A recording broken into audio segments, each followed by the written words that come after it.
ምቀኝነት በውስጣቸው ተሸክመው የሚሄዱ ሰዎች ላንተ ምርጥነን ይያሉ ነው የሚወጉ። በደንብ ማጥናት ያስፈልጋል።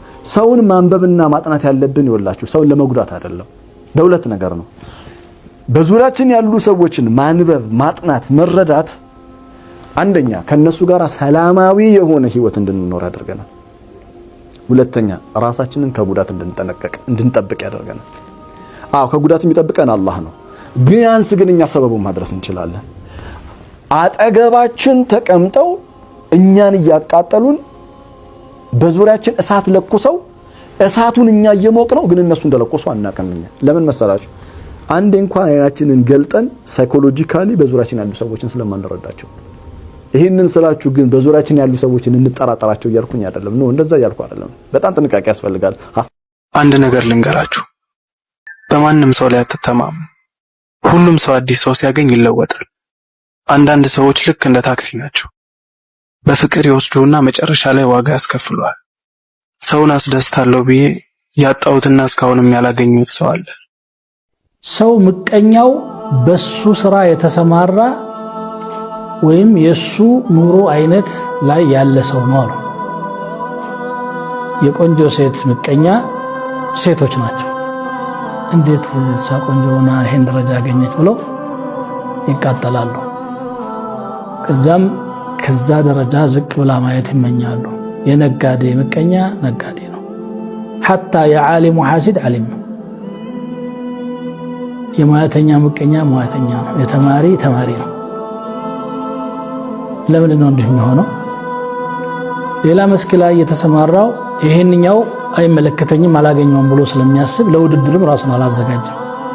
ምቀኝነት አቅም የማጣት ውጤት ነው። ብዙ ጊዜ አንድ ሰው አላህ አንድ ነገር ሲሰጠው ተጠናክሮ እሱ የደረሰበት ለመድረስ መፎካከር ቁም ነገር ነው።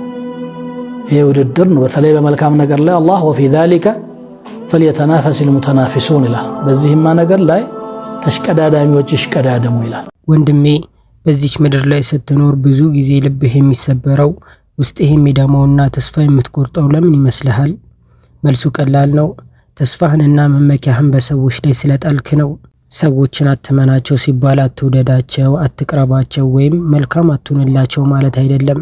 ሰዎችን አትመናቸው ማለት የደስታህ ምንጭ፣ የችግርህ መፍትሄና የህይወትህ ዋስትና አድርገህ አትቁጠራቸው ማለት ነው። ታማኝነት ላኢማን ብለዋል። ሊመን ለአማናተ ለሆ ሱብሃንአላህ። ኢማን የለው ኢማኑ ጎደሎ ነው ብለዋል ነብያችን። አማና የሌለው ሰው ብለዋል። ወይ ከበድ ነው ሰው ነው ሐዲሱ። አማና ማለት አደራ ኃላፊነትና መወጣት ማግባቡ ማለት ከገንዘብ ጋር ብቻ የሚገናኝ ነው። ሰጥልኝም አማና ነው፣ አስቀምጥልኝም አማና ነው፣ አስቀምጥልኝም አማና ነው፣ ሽጥልኝም አማና ነው፣ ሚስጥርም አማና ነው፣ ሀብትም ማንኛውም ነገር አማና ነው። ብዙ ነገር ውስጥ ይገባል። ብዙ ነገር ይገባል እና ላኢማን ሊመን ለአማናተ ለሁ ወላ ዲነ ሊመን ላ አህዲ ለሁ። ቃሉን የማይጠብቅ ሰው ዲን የለውም ብሏል ነው የሱት ማለት ነው። ከፍሯ ማሳውን ጎደሎ ነው ዲኑ ኢማኑ። ሐዲስ صحيح رواه احمد في مسنده قال بعض السلف لا تغتروا بصلاتهم ሶላት ሰግደው የማይሰለቹ ሶላተኛዎች አሉ፣ አትታለሉ በእነሱ ነው። ወላ ቢሲያሚም ጾም የተገራላቸው ሰዎች አሉ፣ አላህ ይጨምርላቸው ግን ታማኝ ናቸው ብላችሁ እንዳትታለሉ ብለዋል። ሹፍ ወላ ቢሲያሚም የምታሳልፉትን ችግር ለሰዎች አትናገሩ ይላል አንድ የኢራቅ ገጣሚ። لا تشكو الناس جرحا انت صاحبه የምታሳልፈውን ችግር ለሰዎች አትናገር ይላል። لا يؤلم الجرح الا من به الم እንዳንተው አይነት ችግር እንዳንተው አይነት ህመም ያላሳለፈ ሰው ያንተን ችግር ሊረዳልህ አይችልም ይላል። شكواك للناس يبن الناس منقصة የምታሳልፈውን ችግር ለሰዎች መናገር ሌላ ችግር ያመጣብሃል ይላል። ومن من الناس صاح ما به سقم ሁሉም ሰው የራሱን ችግር እያሳለፈ ነው። ሁሉም ሰው የራሱ ችግር አለበት። ያንተን ችግር የሚያዳምጥበት ጊዜ የለውም ይላል። ወይን ሸከውተ ሊመን ጣበ ዘማኑ ለሁ ጊዜ ለሱ ለሆነው ሰው ችግርህን ከነገርከው ይላል አይናከ ተግሊ የምታተርፈው ነገር ቢሆን የአይኖችህን እንባ ማባከን ነው። ወመን ተሽኩ ለሁ ሰነሙ ችግርህን የምትነግረው ሰው ልክ እንደ ጣዖት ነው፣ ምንም ችግርህን አይፈታልህም ይላል። ወይን ተሽኩ ሊመን ሸክዋከ ይስዒዱሁ አደፍተ ጁርሐን ሊጁርሒከ እስሙሁ ነደሙ ህመምህን ለሚያስደስተው ሰው ችግርህን ከነገርከው ቁጭት የሚባልን ህመምህ ላይ ትጨምራለህ ይላል። ለዚህም ችግርህን ለሰዎች አትናገር ይላል። ችግርህን በሙሉ ለአላህ ሱብሓነሁ ወተዓላ ተናገር። ማ ኻበ ዐብዱን ቃለ ያ አላህ፣ ያ አላህ ብሎ ማለት ነው ባዶ እጁን የወጣ የለምና ችግርህን የምታሳልፈውን ነገር በሙሉ ለአላህ ተናገር። አንዳንድ ጓደኞች አሉ ልትጣላው ለመጣላትም ያስቸግራል፣ ለመታረቅም የሚያስቸግር ጓደኛ ነው። ከተጣላው የሚጎልብህ የሚቀርብህ ነገር አለ፣ ትፈልገዋለህ። ምናልባት ውዴታውን ሊሆን ይችላል፣ ብዙ ነገሮች አሉ። ጥቅም ማለት አይደለም። ለመጣላትም በጣም የሚያስቸግር ጓደኛ አለ። ለመታረቅም ከታረቀውም ደግሞ በኋላ ላይ ይዞብን የሚመጣውን ነገር ታውቀዋለህ። ለመጣላትም ለመታረቅም የሚያስቸግሩ ሰዎች አሉ። ፊርዖን በዙሪያው ያሉ መላእክቶች አስቸጋሪ፣ ሁሉ አይኑ ከፍቶ ነው የሚያያቸው። ስለዚህ አላህ ኢላ ፊርዖን ወመላኢ ኢነሁም ቅንጣት ታክል ጥርጥር የለውም እነሱ ካኑ በሕይወት ዘመናቸው ሁሉ ነበሩ ቀውመን ፋሲቂን፣ ፋሲቅ የሆኑ ከውስጣቸው። ፋሲቅ ምን እንደሆነ ታውቃለህ? ብርቱካን ወይም ማንጎ ነው በጣም አሪፍ። ስለዚህ ማንጎ በጣም ያምራል እኮ የእውነት ሲበስል። ማንጎ ሲበስል ከለሩ በጣም ነው የሚያምረው። ምክንያቱም ማን የሚል ጽሑፍ ስላለው፣ ወንድ የሚል ጽሑፍ ስላለው፣ ያው ጎ አለው እንጂ ሂድ አለው እንጂ እኔም ለሄድ ነው አሁን 2 ደቂቃ ነው የቀረኝ። ለማንኛውም ማንጎ በጣም ያምራል ሲበስል። አንዳንድ ማንጎ በጣም በስሎ ማንጎ ግን በአማርኛ ምንድን ነው? አላውቀውም። የሰዎች ልብ ተለዋዋጭ ነው። ዛሬ ከጎንህ ነኝ ባንተ ደግሞ ማን ይመጣል የሚልህ ሰው ነገ በትንሽ ዱንያዊ ጥቅም ወይም በትንሽ አለመግባባት ጠላትህ ሊሆን ይችላል። የሰው ልጅ ልብ በየሰከንዱ ይለዋወጣል። ዛሬ ወደደህ ነገ ሊጠላህ፣ ዛሬ ያከበረህ ነገ ሊያዋርድህ ይችላል። የማይለዋወጠው ቃሉን የማያጥፈውና ምን ጊዜም የማይከዳው የዓለማቱ ጌታ አላህ ብቻ ነው። አንዳንድ ሰዎች ትህትና አይገባቸውም፣ ሆን ብለሽ እንደሆነ አይገባቸውም፣ ትህትና እንደሆነ አይገባቸውም። ከዛ ሊንቁሽ ይሞክራሉ፣ ከዛ ትፈቅጅላቸው እና አንዳንዴ ሰዎች ክብርሽን ሊነኩ ሲሞክሩ ነው ማለት አለብሽ። በጣም የምትወደው ጓደኛ አብረህ ለአመታት ስራ አብረህ የሰራው ጓደኛ ገንዘብን ቢክድህ ከአላህ ውጪ ይህንን ቀልብህን ማን ነው? ይህንን የተሰበረ ልብ ማን ነው የሚጠግነው? ሰላም አለይኩም ያ አልጀባር አላህ ብቻ ነው የሚጠግነው። ሰው ደካማ ፍጡር ነው። አንተ የምትመካበት ያ ሰው፣ አንተ ችግርህን እንዲፈታልህ የምትጠብቀው ያ ሰው፣ እሱ በችግር የተከበበ ደካማ ፍጡር ነው። የራሱን ህመም ማዳን የማይችል እንዴት ላንተ መድኃኒት ይሆናል? የራሱን ነገ የማያውቅ እንዴት ላንተ ዋስትና ይሆናል? ደካማ በደካማ ላይ አይመካም። ደካማ የሚመካው ሁሉን ቻይ በሆነው አልቀውይ በሆነው አላህ ላይ ነው። ምድር ላይ ማንም ደጋፊ የሌለው አንድ ህፃን 10 ዓመት 15 ዓመት ሆኖታል። አባቴ ብሎ ሄዶ የሚያወራው የሚያጫውተው ማጣቱን እንዴት አድርጎ ቀልቡን እንደሚሰብረው አስቡት። የዚህን ህፃን ልጅ ልብ አላህ ብቻ ነው የሚጠግነው፣ ማንም ጠጋኝ የለም። አንዳንድ ጊዜ ፈጣሪ ብቻህን የምትሆንበት ቦታ ያስቀምጣል። የሚያስፈልግ ሌላ ነገር ሳይሆን እሱ ብቻ እንደሆነ እስክታውቅ ድረስ። ወሬ መረጃ ሲደርስን ቀድሞ ቆም ብሎ ማጣራት ነው። ከመጣላት በፊት መጥፎ ጥርጣሬ ውስጥ ከመግባት በፊት መረጃ ከጆሮአችን ሲደርስ በዓይናችን የተጻፈ ስናነብ ምንጩ የት ነው? እውነት ነው ወይ?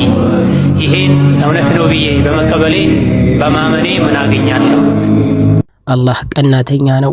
ልብህ ከአላህ ውጭ በሌላ አካል ሲሞላ፣ መመኪያህ ከሱ ውጭ ሌላ አካል ሲሆን አላህ ይፈትንሃል። ይጠቅመኛል ብለህ በተጠጋኸው ሰው ይጎዳሃል። ያኖረኛል ብለህ ባሰብከው ሰው ያስከፋሃል። ይህ የሚሆነው ወደ እሱ እንድትመለስና ከኔ ውጭ መሸሸጊያ የለህም የሚለውን ትምህርት እንድትወስድ ነው። በጣም እየፈለጋችሁት ችላ የሚላችሁ ሰው አለ። ይህንን ሁኔታ ገጣሚው እንዲህ ሲል ይገልጽልናል። ሀጀርቱ ባዕደ አሕበቲ ጠውዓን፣ አንዳንድ ሰዎችን በጣም እየወደድኳቸው ራቅኳቸው ይላል። ምክንያቱም ሊአኒ ረአይቱ ቁሉበሁም ተህዋ ፊራቂ፣ ምክንያቱም ልባቸው ከኔ መራቅን እንደሚፈልግ ስለተመለከትኩኝ ይላል። ነዓም የሽታቁሁም ቀልቢ፣ እውነት ለመናገር ልቤ በጣም ይናፍቃቸዋል ይላል። ወላኪን ጀዐልቱ ከራመቲ ፈውቀ እሽትያቂ፣ ናፍቆቴ ላይ ክብሬን አስቀመጥኩበት ይላል። ወአርገቡ ፊ ምስሊሂም ሁሌም ላገኛቸው ፈልጋለሁ ይላል። ወላኪን ጠሪቀ ዙሊ ላ ተህዋሁ ሳቂ ክብሬን ዝቅ ወደማደርግበት ቦታ እግሬ አይራመድልኝም ይላል። ወደማይፈልጉኝ ሰዎች እግሬ እሺ ብሎኝ አይራመድልኝም ይላል። ውስጥህ ማመን ያለበት ማወቅ ያለበት አላህ ለባሪያው በቂ ነው። አላህ ለባሪያው በቂ ነው ካልክ ሰበብ እስከ ጫፍም እያደረስክ ግን ደግሞ በሰበቡ አይደለም ሳካው በሰበቡ አይደለም ማድረስ ግን ግዴታ ነው። እሱ ታዛላ እሱም ታዛል እሱ ጋር ማምለጫ የለም። በነገራችን ላይ በዘመናችን ያለው ክራይሲስ ያስተሳሰብ ቀውስ ብዬ የማስበው ተወኩልን በአኺራ ጉዳይ ላይ ነው የምናመጣው እንጂ በዱንያ ጉዳይ ላይ እኮ ተወኩልን አናመጣው። ልፋቱን ማለት ተወኩልን ጀዋሪህ ላይ ማምጣት ወይም አካል ላይ ሰበብ ላይ አምጥተን በቃ አላህ አለ አላህ ይበቃኛል ምናምን ብሎ መሳነፍ ያለው ዱንያዊ ጉዳይ ላይ አይደለም። ዱንያዊ ጉዳይ ላይማ ከልክ በላይ ነው የምንተጋው፣ በደንብ ነው የምንለፋው። እንቅልፍ እናጣለን ለዛ ጉዳይ። ሰበብ አላሳነስም። ሰበብ አናስ እንዴ እናበዛለን። በጣም ይደንቅ ነው። አላህ እናበዛለን። ሰበብ እኮ ሐላሉ አልበቃን ብሎ ወደ ሐራም ድረስ የሰው ገንዘብ ሄደ እስከ መንካት ድረስ ድንበር እስከ ማለፍ እኮ እየተኬደ ታን እንትኑ ማለት ነው። ይሄ ገንዘብ የማግኘት ፍላጎታችን ጥረታችን ክልከላን እንኳን እስከ ማለፍ አድርሶ ተወኩል ብዙ ጊዜ የምናመጣው በዱን ጉዳይ በአኺራ ጉዳይ ሲመጣ በቃ አላህ ያለው ነው። ለምንድን ነው ጀማዓ ሰላት ተከታትሎ የማንሰግደው? ከአላህ ያለ ጊዜ አላህ ካበረታኝ እና ፈቀዶ በቁርአን ለምን አንቀራም? ዒልም ለምን አንማርም? ጥረት እኮ ሰበብ ማድረስ አለብህ እኮ ዒልም ለማግኘት ሰበብ ማድረስ አለብህ። ሂዳያን ለማግኘት መልፋት አለብህ። ወደ አላህ ለመቃረብ መቃረቢያ መንገዶችን መጠቀም አለብህ።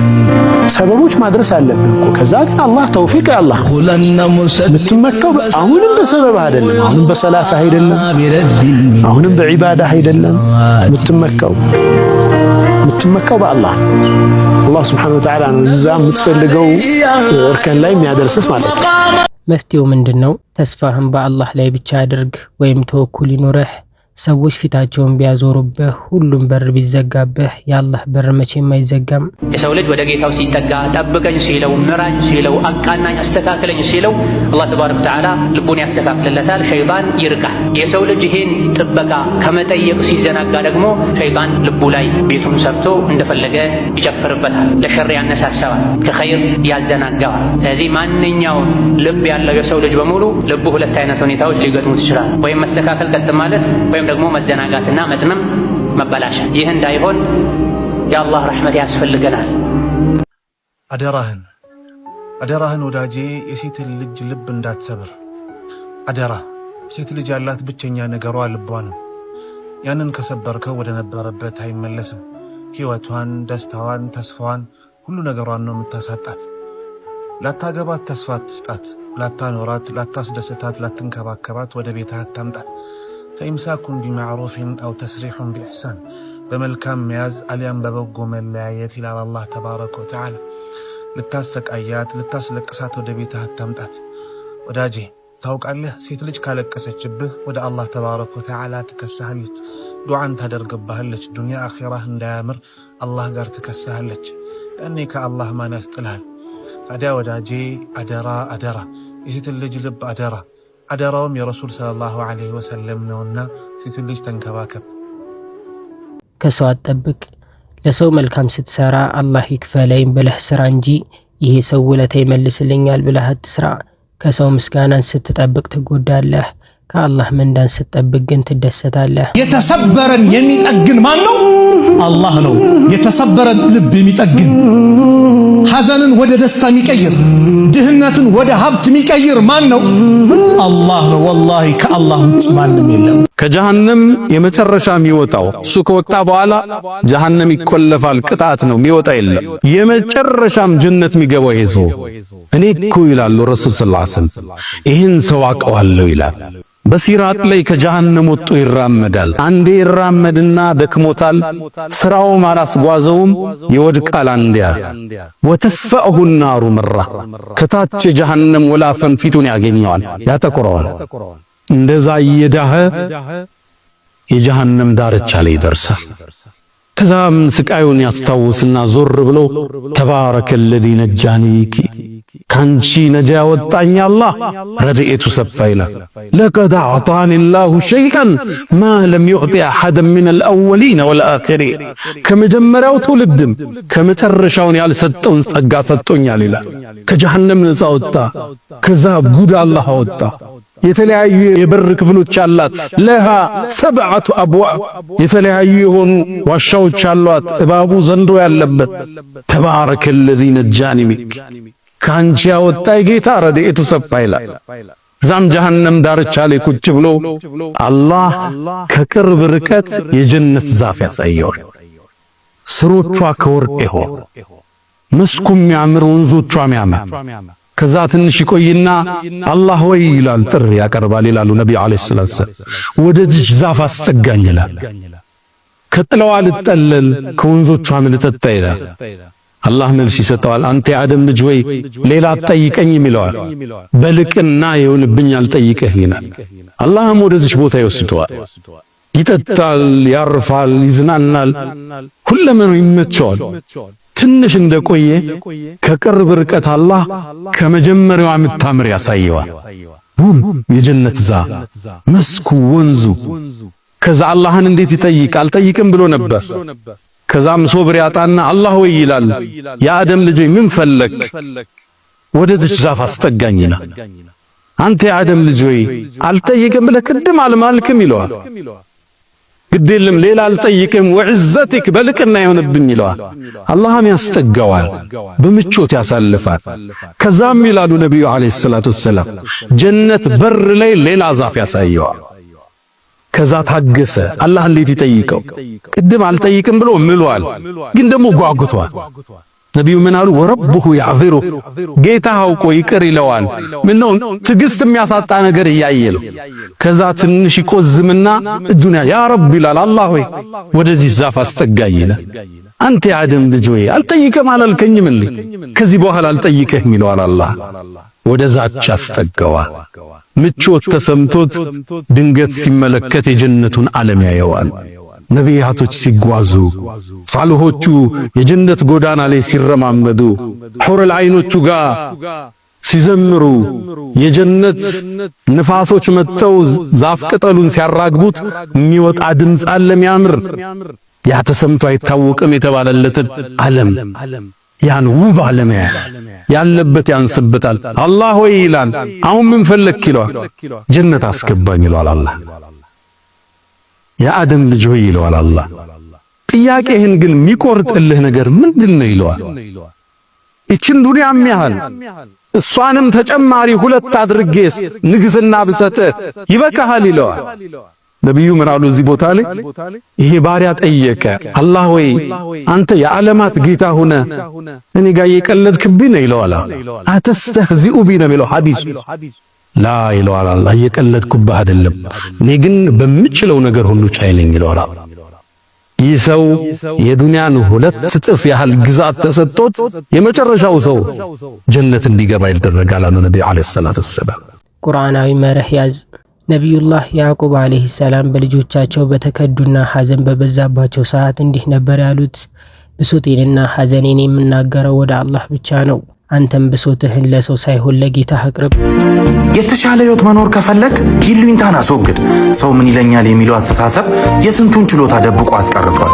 አይሆንም፣ እምቢ ካሉ ተዋቸው። እምቢ በቂ መልስ ነው። ማብራሪያ ትጠይቅ። በዝምታ ወደ ምትፈልግበት ተጓዝ። ስትወጣ መዝጋት እንጂ ማንኳኳት አያስፈልግም። ንቀትና እድል መስጠት ለየቅል ናቸው። ጠንክረ መተውን ልመድ። የተናቁበት ቦታ መቆየት ትርፉ ጸጸት ነውና ውዴታ ለማይገባ ሰው ብዙም ታማኝነት አታብዛ። በጣም ታማኝ በሆንክበት ቦታ ነው የምትናቀው። ወዳጄ ሆይ ሰዎች ዛሬ አሉ፣ ነገ ግን የሉም። አላህ ግን ሕያው ነው፣ አይሞትም። ሰዎች ሊረሱህ ይችላሉ፣ አላህ ግን በፍጹም አይረሳህም። ሰዎች ሲኖራቸው ይሰጡሃል፣ ሲያጡ ይከለክሉሃል። የአላህ ሪዝቅ ግን መቼም አያልቅም። ስለዚህ ልብህን ነፃ አውጣ። ሰዎችን እንደ ሰው አክብራቸው፣ አላህን ግን እንደ አምላክ ተመካበት። ያኔ ህይወትህ ሰላም፣ ልብህም እርጋታ ታገኛለች። አላህ ለኛ በቂያችን ነው። እሱ ምንኛ ያማረ መጠጊያ ነው። ዱንያ ላይ የምንኖረው ለግብ ለዓላማ ሊሆን ይገባል።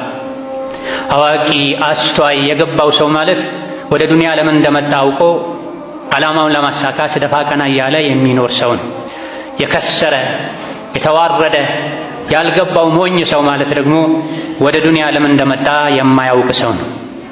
ከዱንያ ሲወጣ ወደ አኼራ ሲሄድ ድሃ ሆኖ ባዶ እጁን የሚቀርብ ሰው፣ አላህ ፊት የሚቆም ሰው የሞኝ ሞኝ ይህ ነው።